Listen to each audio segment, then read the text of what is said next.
നടൻ സിദ്ദിഖ് മാത്രമല്ല മുജ്തബ, അമ്മ സംഘടനയൊന്നാകെ വലിയ പ്രതിസന്ധിയിലേക്ക് നീങ്ങുന്ന ഒരു സാഹചര്യം കൂടിയുണ്ടല്ലേ? കൂടുതൽ വെളിപ്പെടുത്തലുകൾ അതിന് പിന്നാലെ വരികയാണ്. ഇന്നലെ മറ്റൊരു യുവനടിയും ഒരു യുവനടനെതിരെ പേര് വെളിപ്പെടുത്തിയില്ല എങ്കിലും ആരോപണവുമായി രംഗത്തെത്തിയിട്ടുണ്ട്. അപ്പോൾ താരസംഘടനയ്ക്കുള്ളിൽ വലിയ പ്രതിസന്ധി രൂപപ്പെട്ടു വരുന്നു അല്ലേ?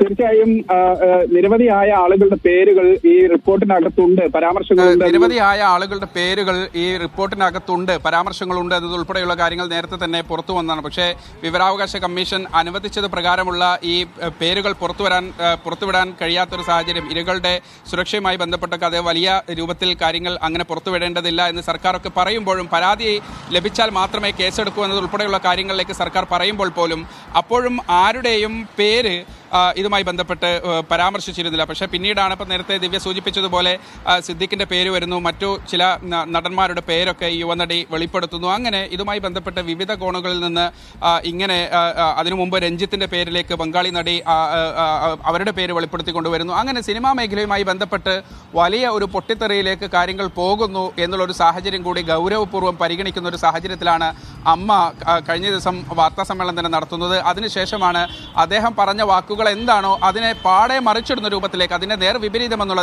രീതിയിലേക്ക് പിന്നീട് അദ്ദേഹത്തിൻ്റെ രാജി വരുന്നത്. സ്വാഭാവികമായും ഈ ആരോപണം വരുന്നൊരു സാഹചര്യത്തിൽ ആരോപണത്തിൻ്റെ മെറിറ്റ് എന്താണോ അല്ലെങ്കിൽ അതുമായി ബന്ധപ്പെട്ട് ഏതെങ്കിലും തരത്തിൽ കൗണ്ടർ ചെയ്യാനോ ഒന്നും നിൽക്കാതെ തന്നെ നേരിട്ട് രാജിയിലേക്ക് അദ്ദേഹം കടക്കുന്നു എന്നുള്ളത് തന്നെയാണ് ഏറ്റവും പ്രധാനപ്പെട്ട ഒരു കാര്യം. മാത്രമല്ല അദ്ദേഹം ഇപ്പോൾ നമ്മോട് പ്രതികരിക്കുമ്പോഴും ആ രാജിക്കാര്യം സ്ഥിരീകരിക്കുന്നുണ്ട്. 2 വരി കുറിപ്പ് മാത്രമാണ് മോഹൻലാലിന് കൈമാറിയിരിക്കുന്നത്. അദ്ദേഹം പറയുന്നത് ഈ സ്ഥാനത്ത് നിന്ന് ഇതുമായി ബന്ധപ്പെട്ടുണ്ടായ ഇത് അങ്ങയുടെ ശ്രദ്ധയിൽപ്പെട്ടിരിക്കുമല്ലോ, അതുകൊണ്ട് തന്നെ തൽസ്ഥാനത്ത് നിന്ന് സ്വമേധയാ രാജിവെക്കുന്നു എന്ന് പറഞ്ഞുകൊണ്ടാണ് അദ്ദേഹം ഈ കത്ത് കൈമാറിയിരിക്കുന്നത്. സിദ്ദിഖിന്റെ പ്രതികരണത്തിലേക്ക് വരാം. മീഡിയ വണിനോട് ടെലിഫോൺ ലൈനിലാണ് നടൻ സിദ്ദിഖ് തന്റെ രാജി സ്ഥിരീകരിച്ചുകൊണ്ടുള്ള ഒരു പ്രതികരണം നടത്തിയിരിക്കുന്നത്. രാജിക്ക് പിന്നാലെയുള്ള സിദ്ദിഖിന്റെ ആദ്യ പ്രതികരണമാണ്. സിദ്ദിഖിന്റെ വാക്കുകളിലേക്ക്. ഞാൻ ഇങ്ങനെ ഒരു ആരോപണം വന്ന സ്ഥിതിക്ക് പിന്നെ ആ സംഘടനയുടെ ആ ഒരു സ്ഥാനത്ത്, ഔദ്യോഗിക സ്ഥാനത്ത് നിന്നുകൊണ്ട് സംസാരിക്കുന്നത് ശരിയല്ല എന്ന് തോന്നിയതുകൊണ്ട് ഞാൻ സ്വമേധയാ എന്റെ രാജി ഞാൻ ഇന്ന് രാവിലെ ശ്രീ മോഹൻലാലിനെ അറിയിച്ചിട്ടുണ്ട്. ഇനിയിപ്പോൾ ഔദ്യോഗിക സ്ഥാനത്ത് ഇരുന്നുകൊണ്ട് എനിക്ക് ബാക്കി കാര്യങ്ങൾ ചെയ്യാൻ സാധിക്കില്ല. വിശദമായിട്ട് ഞാൻ കാര്യങ്ങൾ പറയാം. വിശദമായി കാര്യങ്ങൾ പറയാം. ഔദ്യോഗിക സ്ഥാനത്ത് ഇരുന്നു കൊണ്ട് സംസാരിക്കുന്നത് ശരിയല്ല, ഇങ്ങനെയൊരു ആരോപണം ഉയർന്ന പശ്ചാത്തലത്തിൽ. അതുകൊണ്ട് രാജി കൈമാറി മോഹൻലാലിന് രാജിക്കത്ത് നൽകിയിട്ടുണ്ട് എന്നാണ് നടൻ സിദ്ദിഖ് മീഡിയ വണിനോട് പ്രതികരിച്ചിരിക്കുന്നത്. എന്തായാലും രാജി സ്ഥിരീകരിക്കുകയാണ് നടൻ സിദ്ദിഖ്. ഈ രീതിയിൽ ഇനി തുടർ നടപടികൾ എവിടെ എത്തിച്ചേരും എന്നതാണ്. കൂടുതൽ രാജികൾ നമ്മൾ പ്രതീക്ഷിക്കേണ്ടിയിരിക്കുന്നു. രഞ്ജിത്തും രാജിയിലേക്ക് എന്ന വാർത്തകൾ വരുന്നുണ്ട്. അക്കാദമി ചെയർമാൻ സ്ഥാനത്ത് നിന്ന് ആരോപണം ഉയർന്നതിന് പിന്നാലെ രഞ്ജിത്തും രാജിവെച്ചേക്കും. ഇന്ന് തന്നെ രാജിയുണ്ടാകും എന്ന സൂചനകൾ വരികയാണ്. KR സാജു തിരുവനന്തപുരത്ത് നിന്ന് ചേരുകയാണ്. സാജു, ഇനി അധികം വൈകില്ല, രഞ്ജിത്തിന്റെ രാജി ഉടൻ ഉണ്ടായേക്കും അല്ലേ?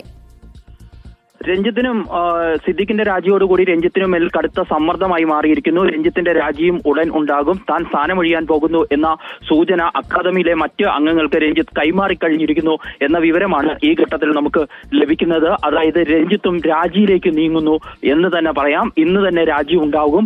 സർക്കാർ തലത്തിൽ ഇന്നലെ തിരക്കിട്ട ചർച്ചകൾ നടത്തിയിരുന്നു. അതിൽ ഇടതുമുന്നണി നേതാക്കളിൽ നിന്ന് അടക്കം രഞ്ജിത്തിന് തൽസ്ഥാനത്ത് തുടരുന്നത് ക്ഷീണം ചെയ്യും, അത് സർക്കാരിന്റെ പ്രതിച്ഛായയെ കൂടി ബാധിക്കും, സർക്കാർ ഇത്രയും കാലം പറഞ്ഞിരുന്നതിന് വിരുദ്ധമായി കാര്യങ്ങൾ മുന്നോട്ട് പോകുന്നു എന്ന തലത്തിലുള്ള വിലയിരുത്തലുകൾ ഉണ്ടായിരുന്നു. അതിന് പിന്നാലെയാണ് രഞ്ജിത്ത് ഇന്ന് രാജി സമർപ്പിക്കും എന്ന സുപ്രധാനമായ സൂചനകൾ ഈ ഘട്ടത്തിൽ ലഭിക്കുന്നത്. ഇത് സംബന്ധിച്ച അക്കാദമിയിലെ തനിക്കൊപ്പമുള്ള അംഗങ്ങളോട് രഞ്ജിത്ത് ആശയവിനിമയം നടത്തിയിരിക്കുന്നു എന്ന ഏറ്റവും അവസാനത്തെ വിവരമാണ് ഈ ഘട്ടത്തിൽ ലഭിക്കുന്നത്. അതായത് രഞ്ജിത്തിന്റെ രാജിയും അനിവാര്യതയിലേക്ക് എത്തിയിരിക്കുന്നു. ചലച്ചിത്ര അക്കാദമിയുടെ ചെയർമാൻ സ്ഥാനത്തു നിന്നുള്ള രഞ്ജിത്തിന്റെ രാജിക്ക് ഏതാനും സമയത്തിന്റെ മാത്രം ബാക്കിയാണ് ഉള്ളത് എന്നാണ് നമുക്ക് മനസ്സിലാക്കാൻ കഴിയുന്നത്.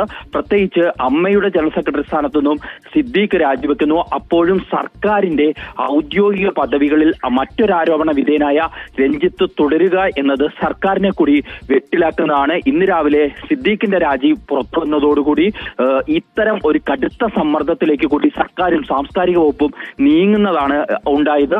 അതോടുകൂടിയാണ് രഞ്ജിത്തിന്റെ രാജി വളരെ വേഗത്തിൽ വേണം എന്ന നിലപാടിലേക്ക് സർക്കാർ വൃത്തങ്ങൾ കൂടി പോകുന്നത്. ഈ ഒരു ഘട്ടത്തിലാണ് രഞ്ജിത്തിന്റെ രാജി ഇന്ന് തന്നെ ഉണ്ടാകും എന്ന നിലയിലേക്ക് ഇപ്പോൾ കാര്യങ്ങൾ എത്തിച്ചേരുന്നത്. ഇപ്പോൾ സിദ്ദിഖിന്റെ രാജിക്ക് പിന്നാലെ രഞ്ജിത്തും രാജിയിലേക്ക് നീങ്ങുന്നു. ഔദ്യോഗിക സ്ഥാനത്ത് തുടരുന്നത് ഭൂഷണമല്ല എന്ന് തോന്നിയതിനെ തുടർന്നാണ് ഇപ്പോൾ സിദ്ദിഖ് രാജിവെച്ചത്. ഇപ്പോൾ രഞ്ജിത്തും സമ്മർദ്ദത്തിലാണ്. അധികം വൈകാതെ തന്നെ രാജി സ്ഥിരീകരിക്കും. സന്നദ്ധത അക്കാദമി, ചലച്ചിത്ര അക്കാദമി ഭാരവാഹികളെ അറിയിച്ചതായുള്ള വാർത്തകൾ കൂടി പുറത്തു വരുന്നുണ്ട്. സർക്കാരും വലിയ പ്രതിസന്ധിയിലായിരിക്കുകയാണ്. ഇനിയുള്ള സർക്കാരിന്റെ നീക്കങ്ങൾ, തുടർ നടപടികളൊക്കെ ഏത് രീതിയിലായിരിക്കും എന്നതും ഉറ്റുനോക്കുകയാണ്. എന്തായാലും മലയാള ചലച്ചിത്ര മേഖല വലിയൊരു പ്രതിസന്ധിയിലൂടെ കടന്നു പോകുന്ന ഒരു സാഹചര്യമാണ് ഉള്ളത്. ഹേമ കമ്മിറ്റി റിപ്പോർട്ടിന് പിന്നാലെ കൂടുതൽ വെളിപ്പെടുത്തലുകളുമായി അംഗങ്ങൾക്കെതിരെ, താരങ്ങൾക്കെതിരെയൊക്കെ വെളിപ്പെടുത്തലുകളുമായി കൂടുതൽ പേർ രംഗത്തെത്തുകയാണ്. ഇന്നലെയാണ് സിദ്ദിഖിനെതിരെ നടി രേവതി സമ്പത്ത് ആരോപണം ഉന്നയിച്ച് രംഗത്തെത്തുന്നത്. മാധ്യമങ്ങൾക്ക് മുൻപാകെ അവർ തുറന്നു പറയുകയാണ് ചെയ്തത്. തനിക്ക് നേരിടേണ്ടി വന്ന ചൂഷണങ്ങൾ, ബുദ്ധിമുട്ടുകൾ, മോശം പെരുമാറ്റമൊക്കെ അവർ തുറന്നു പറയുകയാണ് ചെയ്തത്. അതിന് പിന്നാലെയാണ് ഇപ്പോൾ അമ്മ ജനറൽ സെക്രട്ടറി സ്ഥാനത്ത് നിന്ന് നടൻ സിദ്ദിഖ് രാജിവെച്ചിരിക്കുന്നത്. അഹമ്മദ് മുസ്തഫ കൊച്ചിയിൽ നിന്ന് ചേരുകയാണ് ഒരിക്കൽ കൂടി. മുസ്തഫ, ഇപ്പോൾ രാജി സിദ്ദിഖ് സ്ഥിരീകരിച്ചിട്ടുണ്ട്. ഇനിയിപ്പോൾ വ്യക്തിപരമായി ഇതിന്റെ നിയമ നടപടികളിലേക്ക്, അല്ലെങ്കിൽ നിയമപരമായി ഇതിനെ നേരിടാൻ തന്നെയാണോ സിദ്ദിഖ് ഒരുങ്ങുക?